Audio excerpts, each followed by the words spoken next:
What does it mean for a leader to be strong? Is it about showing unwavering confidence? Or is it about being open and vulnerable when challenges arise? Is strength about projecting perfect health? Or does it come from being honest about personal struggles and setbacks, even when the world is watching? This question comes into sharp focus when the president, the nation's highest office holder, faces a health scare that captures headlines and public attention. The presidency demands energy, focus, and resilience, qualities that are closely tied to both physical and mental health, and are constantly under scrutiny.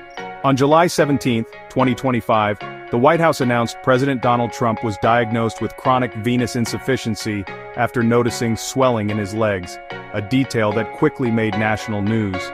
The president's physician described the condition as common and benign, especially for people over 70, reassuring the public that it was manageable and not life-threatening.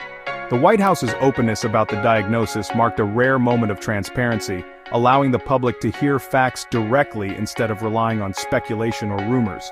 This news quickly became political, sparking debates and raising questions about how much the public truly needs to know about the health of their leaders, and what should remain private. Does a condition like this affect a president's ability to govern, or is it simply a reminder that leaders are human too? How do we balance the need for transparency with a leader's right to medical privacy, especially when the stakes are so high? Ultimately, it reminds us that even presidents, no matter how powerful, face the realities of aging and health, just like everyone else. So, what is chronic venous insufficiency, or CVI? Imagine your veins as highways with one-way gates, valves pushing blood back to your heart. With CVI, these valves weaken, letting blood pool in the legs instead of flowing upward. This causes swelling, achiness, and sometimes bruising, like a traffic jam in your veins. CVI is common, especially as people age, and is rarely life-threatening. Risk factors include age, family history, inactivity, or standing for long periods. The good news? It's manageable with exercise, leg elevation, and compression stockings. Most people with CVI continue to live active, full lives. The health of American presidents has always been a subject of public interest and secrecy. The nation looks to its leader for strength, yet behind closed doors, presidents have often faced serious medical challenges that were kept hidden from the public eye. Woodrow Wilson's stroke in 1919 was concealed by his inner circle, leaving the country without a fully functioning leader for months. His wife Edith quietly took on many responsibilities, making critical decisions in his stead. John F. Kennedy projected vigor and youthful energy, but secretly battled Addison's disease and chronic pain, relying on daily medications to function. Ronald Reagan's recovery from an assassination attempt was public, but questions about his mental acuity and possible signs of Alzheimer's surfaced only years later, sparking debate about presidential fitness.